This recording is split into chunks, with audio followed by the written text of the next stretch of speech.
Hi hello నమస్తే welcome to our channel. ప్రస్తుతం స్టూడియోలో మనతో పాటు ఉన్నారు family counsellor public speaker Rajani Rama గారు. నమస్కారం రజనీ గారు. నమస్తే అమ్మా. ఎలా ఉన్నారు? ఆయనమ్మా. ఆల్ ఓకేనా? ఓకే. ఇప్పుడు ఎక్కడ చూసినా talk of the town hot topic betting apps. అసలు ఏంటి నిజంగానే ఎవరిది తప్పు అంటే ఒకప్పుడు బెట్టింగ్ యాప్స్ ప్రమోట్ చేసినప్పుడు వాళ్ళకి అంత అవగాహన లేదు ప్రమోట్ చేయాలా వద్దా అని. ఇప్పుడు ఈ మాట అంటే నన్ను కూడా తిడతారు కావచ్చు, బట్ స్టిల్ అప్పటికి అంత అవేర్నెస్ లేదు. ఆ తర్వాత మెల్లగా ఆ డబ్బులు పోగొట్టుకోవడము, తర్వాత జనాలు సూసైడ్లు చేసుకొని చనిపోవడం అనేది ఎక్కువైపోయింది. సో ఒక యాక్షన్ స్టార్టింగ్లో చేసినప్పుడు తెలీదు, తర్వాతైనా స్టాప్ చేయాలి కదా, చేయలేదు. సో అలాంటప్పుడు సజ్జనార్ గారు ఒక మంచి స్టెప్ తీసుకున్నారు అని అందరూ అంటున్నారు. అసలు మీరు ఏమంటారు ఈ బెట్టింగ్ యాప్స్ ప్రమోట్ చేసిన సెలబ్రిటీస్ గురించి? అదే ఇది ప్రమోషన్ అని మనం నైస్గా స్టైల్గా చెప్పుకుంటున్నాం కానీ ఇది వీళ్ళకి ఏంటంటే అవగాహన బాగా కల్పించారు. అడ్వర్టైజ్మెంట్ అంటే అదే కదా. వీళ్ళకి తెలియని వాళ్ళకి కూడా తెలియజేశారు, తెలిసిన వాళ్ళకి ఇంకొంచెం బాగా ఉత్సాహాన్ని ఎంకరేజ్మెంట్ని ఇచ్చినట్టయింది.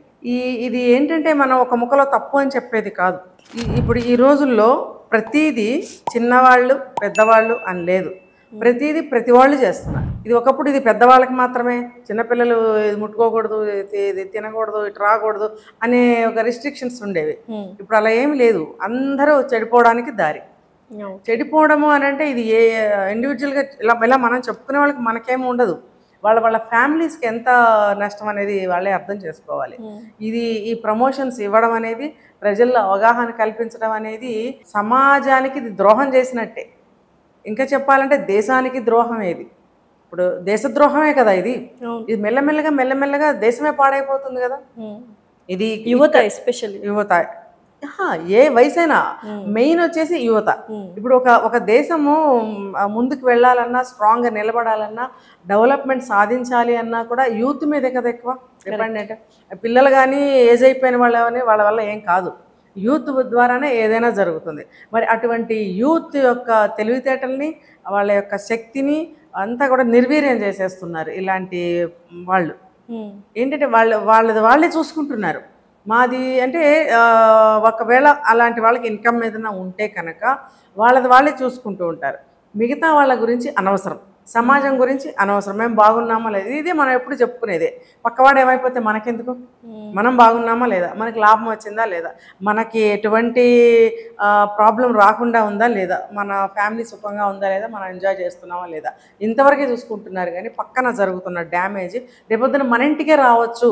ఆ డ్యామేజ్ అనేది, ఆ బ్యాడ్ అనేది ఆలోచించుకోవాలి. సో నిజంగానే ఈ బెట్టింగ్ యాప్స్ మీద చాలా డబ్బులు సంపాదించేశారు, వీళ్ళు ఇల్లులు కూడా కొనుక్కున్నారు, వాళ్ళేమో బాగుపడ్డారు, పాపం చూస్తున్న ఎవరైతే ఇన్ఫ్లుయెన్స్ అయ్యి బెట్టింగ్స్ పెట్టారో వాళ్ళ జీవితాలనే కోల్పోయారు అంటున్నారు.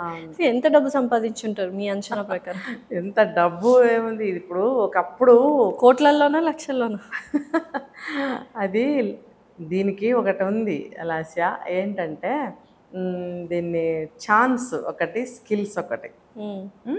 ఈ స్కిల్స్ మీద, ఛాన్స్ మీద ఆధారపడింది. ఛాన్స్ అంటే లక్ అనుకోవచ్చు ఒక రకంగా కదా. ఇప్పుడు మా చిన్నప్పుడు స్కూల్ దగ్గర ఐస్ క్రీమ్ బండి వచ్చేది. మేము ఇంటర్వెల్లో బయటికి రాగానే వాడు లాటరీ పెట్టేవాడు. ఇది ఇవాళది కాదు, ఎప్పటి నుంచో సమాజంలో ఉంది.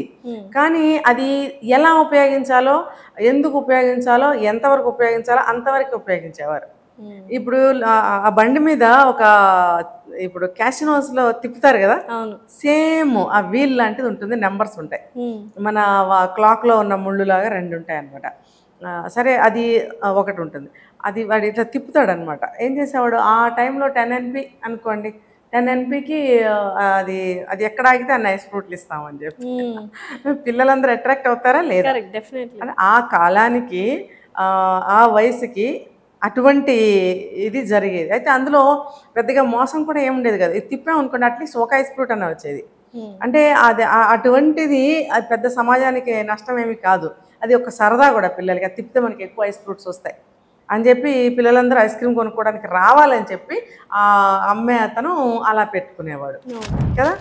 అది తర్వాత రకరకాలుగా, అంటే అందులో నుంచి నేను చెప్పను, ఇలా చెప్పుకుంటూ పోతే చాలా ఉన్నాయి మన దాంట్లో. ఇప్పుడు కొత్తగా ఈ బెట్టింగ్ అనేది నేను వింటుంటే నాకు అదే గుర్తుకొస్తుంది. క్యాషినోస్లో కూడా ఇలాగే తిప్పుతారండి. మన డాలర్స్ కానీ నోట్స్ మన ఇండియన్ కరెన్సీ ఇక్కడైతే కనుక ఇప్పుడు మన రేవ్స్లో కానీ రేవ్ పార్టీస్లో కానీ క్లబ్స్లో కానీ వింటున్నాం మనం అక్కడక్కడ ఇలాంటివి కూడా ఉంటాయి. అదేంటంటే జస్ట్ ఫర్ ఫన్ అని, జస్ట్ ఫర్ రిలాక్స్ అని, ఎంటర్టైన్మెంట్ అని పేర్లు పెడుతున్నారు. అందులోకి వెళ్ళి చేసే పనులు ఇవి ఇంకా చాలా ఉంటాయి. అందులో ఏంటంటే డబ్బు బాగా ఉన్నవాళ్ళు దాన్ని ఎలాగా వాడాలి, వాళ్ళకి ఇంకా డబ్బు పోగి పెట్టుకోవాలని, ఎక్కువ చేసుకోవాలని, ఇంకా ఆస్తిపరులు అవ్వాలని బహుశా ఉండకపోవచ్చు వాళ్ళకి. మేబీ వస్తే రాని, కానీ అదొక సరదాగా వాళ్ళు ఆడటం అనేది జరుగుతుంది. అందులో పోగొట్టుకునే వాళ్ళు ఉంటారు, సంపాదించే వాళ్ళు ఉంటారు, వాళ్ళకి పెద్దగా ఫరక్ పడదు. అది చూసి మిడిల్ క్లాస్ వాళ్ళు కానీ, లోవర్ క్లాస్ వాళ్ళు కానీ, స్టూడెంట్స్ కానీ ఎవరైనా సరే ఇలాంటి వాటికి బాగుంది కదా మనం కూడా సంపాదించవచ్చు అని, ఈజీ మనీ కోసం అని చెప్పి అందులోకి వెళ్తే చెప్పాను కదా, ఇప్పుడు స్కిల్స్ ఉండాలి. తర్వాత ఛాన్సెస్, ఆ ఛాన్స్ని బట్టి ఇదేంటంటే చట్టరీత్యా నేరం ఇది. ఈ రకంగా ఆడటం అనేది ఒక రకంగా నేరం. ఎన్ని ప్రమోషన్స్, ఇంతమంది ఇన్వాల్వ్ అయ్యారు ఇందులో, పెద్ద పెద్ద సెలబ్రిటీస్ కూడా ఉన్నారు. అసలు వాళ్ళ భవిష్యత్ ఏమిటి? లేదా ఇది కొంచెం జస్ట్ అలా హైప్ క్రియేట్ చేసి మళ్ళీ యథా రాజా తదా ప్రజ అన్నట్టుగా డ్రగ్స్ కేసులో ఏదైతే అయిందో అదే కంటిన్యూ చేస్తారా అంటే దీన్నే కంటిన్యూ చేయాల్సిన అవసరం లేదు. కొత్తగా ఏమన్నా రావచ్చు, కొత్తగా ఏమన్నా కనిపెట్టచ్చు. అయితే మీరు అడిగారు దీనికన్నా ముందు ఇలా చేస్తున్నారు సెలబ్రిటీస్ అని, వాళ్ళకి ఏం నష్టం అండి? ఇప్పుడు వాళ్ళకి వాళ్ళకి డబ్బులు వస్తున్నాయి, క్రియేట్ చేసిన వాళ్ళు మనకి ఎక్కడ కనపడరు. దాన్ని మెయింటైన్ చేసేవాళ్ళు అంటే నిర్వాహకులు అంటారు, వాళ్ళు మనకు కనపడరు.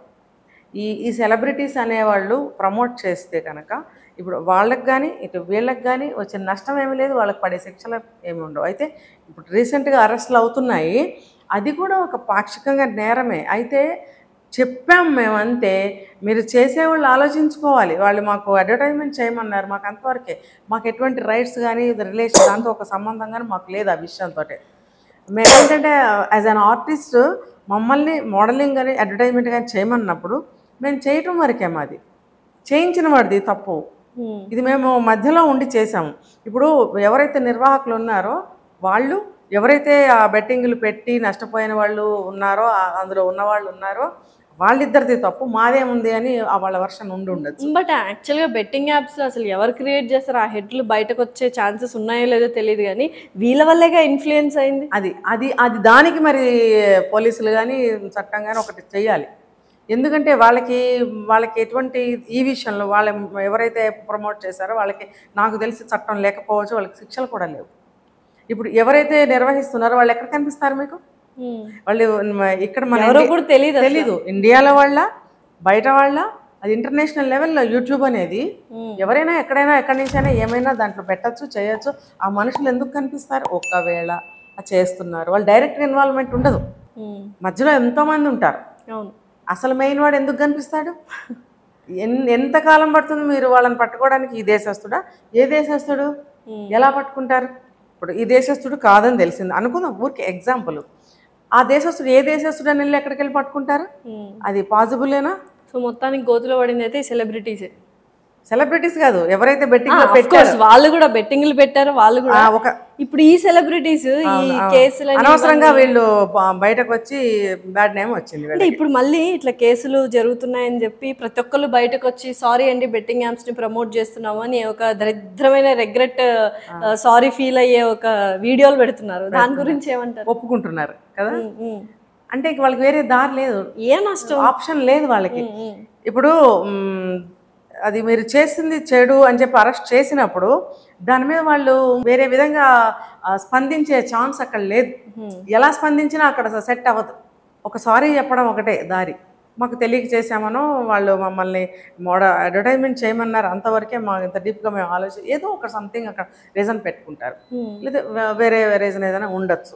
ఓకే, నేను అంత డీప్గా దాన్ని అబ్జర్వ్ చేయలేదు, కానీ ఇలా తప్పించుకుని వాళ్ళు బయటపడే ఛాన్సెస్ అయితే ఉన్నాయి. కానీ ఇలా చేసింది కూడా ఇప్పుడు మనం ఏ పని చేస్తున్నామో దాని గురించి తెలుసుకోవాల్సిన రెస్పాన్సిబిలిటీ యాజ్ అన్ ఆర్టిస్ట్ ఉండాలి. ఎందుకు నేను చెప్తున్నానంటే ఏదైనా మంచైనా చెడైనా ఒక మూవీ ద్వారానే, ఒక మోడలింగ్ ద్వారానే బయటకు వస్తుంది, మీడియా ద్వారానే వస్తుంది. ఒక మూవీ అనేది కూడా ఒక పెద్ద మీడియానే కదా, చాలా పెద్దది కదా. మూవీ ద్వారానే, బిగ్ స్క్రీన్ ద్వారానే అందరికీ అన్నీ తెలిసేవి ఒకప్పుడు. ఇప్పుడు కూడా ఎక్కువ ఇన్ఫ్లుయెన్స్ అంటే దాని మీదే. అందులో వర్క్ చేసే వాళ్ళ each every person, each every ఆర్టిస్ట్కి కూడా అది రెస్పాన్సిబిలిటీ ఒక సంఘం పట్ల కానీ, దేశం పట్ల కానీ, పౌరుడి పట్ల కానీ, ఒక ఏ ఏ కుటుంబం అయినా ఇందులో చూసి చెడిపోతే అది ఆ బాధ్యత ఆ సినిమాకే. అందులో వర్క్ చేసిన వాళ్ళు ఎవరైనా కానివ్వండి, తీసిన వాళ్ళు అవ్వచ్చు, డైరెక్టర్ అవ్వచ్చు, స్క్రిప్ట్ రాసిన వాళ్ళు అవ్వచ్చు, యాక్ట్ చేసిన అందరికీ బాధ్యత ఉంటుంది. రాసిన వాడిది తప్పు అయితే డైరెక్ట్ చేసిన వాడిది తప్పు కదా, డైరెక్ట్ చేసిన వాళ్ళది తప్పు అయితే మరి ఆ డైలాగులో చెప్పి యాక్ట్ చేసిన యాక్టర్ది తప్పు కదా, అందరికీ తెలుసుగా. అది తప్పు అని అనిపించినప్పుడు దాన్ని ఆపి అట్లీస్ట్ దాన్ని సరి చేసుకోవాల్సిన అవసరం ఎంతైనా ఉంది. That is called direction. So ఎంత సంపాదించుంటారని మీ ఎంతైనా కావచ్చు, దానికి లెక్కలేమున్నాయి. కోట్ల మీద పెడితే కోట్లు వస్తాయి, లక్షల మీద పెడితే లక్షలు వస్తాయి, లేకపోతే లక్షలు పెడితే లక్షలు పోవచ్చు, అలా అన్నమాట. ఈ కేసు అసలు నిజంగానే ముందుకు వెళ్తుందని అనుకుంటున్నారా మీరు? వెళ్ళాలని నేను కోరుకుంటున్నాను. వెళ్తుందా అంటే మరి పెద్ద పెద్ద కేసులే మనకు బయటికి రావట్లేదు. ఇది వాళ్ళకి చాలా చిన్న కేసు. ఎందుకనంటే నువ్వు తాగొద్దు నాయనా అని చెప్తారు, సిగరెట్ తాగొద్దు అంటారు, డ్రింక్ చేయొద్దని చెప్తారు, మీకు హెల్త్కి హాని అని చెప్తారు. వినటం లేదు కదా, తాగుతూనే ఉన్నారు కదా. ఇది కూడా అలాగే చెప్తారు, వాళ్ళ దులిపేసుకుంటారు. వాళ్ళు మా బాధ్యత అయిపోయింది అంతవరకే అంటారు. అంతే. అది తెలుసుకోవాల్సింది ఎవరు? ఎవరైతే దానికి బానిసలయ్యారు వాళ్ళు తెలుసుకోవాలి.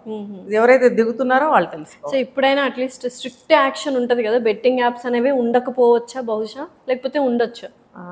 చెప్పకూడదేమో, చెప్తున్నాను, ఉండకపోవచ్చు. బెట్టింగ్ యాప్స్ అనేవి ఉండకపోవచ్చు, తీసేయకపోవచ్చా? ఓకే. ఎందుకనంటే ఏం తీసేశారు? నా చిన్నప్పటి నుంచి చూస్తున్నాను, సిగరెట్ బాక్స్ మీద రాస్తారు ఇది ఇంజూరియస్ అని. మరి డ్రింక్ చేసేటప్పుడు స్క్రీన్ మీద రాస్తారు మద్యపానం చేయకూడదు, హెల్త్కి హానికరం. నా చిన్నప్పటి నుంచి చూస్తున్నాను, ఇప్పటికీ రాస్తున్నారు. మరి అది పోవాలి అంటే ఏం చేయాలి? తీసేయాలి. ఎందుకు తీయట్లేదు మళ్ళీ రాస్తున్నారు. అంటే అదొక బిజినెస్ లాగా పెట్టుకున్నాం, రెవెన్యూ. అంతే, రెవెన్యూ. అది మీరు తాగి చచ్చిపోతారా, రోగాలు తెచ్చుకుంటారా, మరి తాగకుండా హెల్దీగా ఉంటారా, మీ ఇష్టం. ఇప్పుడు అందరికీ జ్ఞానం ఉండాలి కదా. ఇప్పుడు ఒక విషయం తాగమంటే ఎవ్వరు ఒక్కళ్ళు కూడా తాగరు, మరి ఈ మందు తాగమంటే అందరు తాగుతారు. ఇది కూడా విషయమే కదా, స్లో పాయిజన్ కదా. అది ఒకసారి చచ్చిపోతారు, ఇది మెల్లగా చచ్చిపోతారు, ఆర్గాన్స్ అన్ని పాడైపోయి. అది తెలుసుకోవాల్సింది ఎవరు? ప్రతి చదువు లేని వాళ్ళకి కూడా తెలుస్తుంది. ఇది తెలిసి కూడా బానిసలు అవుతారు. అందుకని ఇది తీయరు, వాళ్ళకి ఇంకో విధంగా ఏమి చెప్పరు.